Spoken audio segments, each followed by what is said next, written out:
So this idea, which started with the NH Electric Cooperative and was brought to the Plymouth Renewable Energy Initiative, we came up with the name New Hampshire Solar Shares.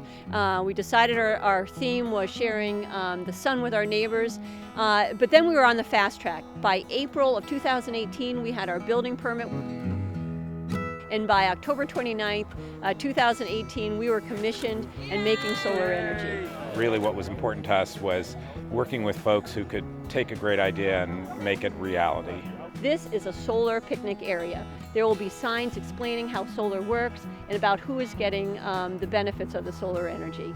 This project had a number of challenges. We wanted to get it done quickly, and we wanted to involve as many people as we could. So from volunteers that helped to rake the dirt before we poured the concrete on the pavilions, to people at the New Hampshire Electric Co-op utility level, the president who had the idea to start this, to some of their employees who came out and cut brush.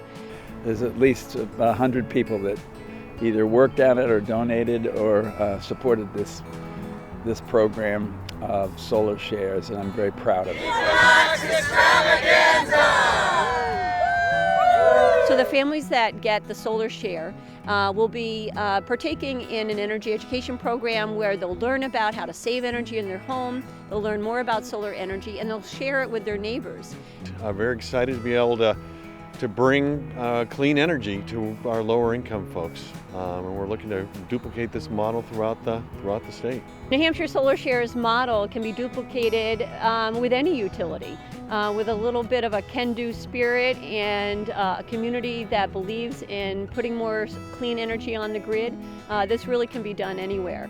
And we are so looking forward to seeing the direct benefits that it provides to this low moderate income community here in Plymouth. Solar!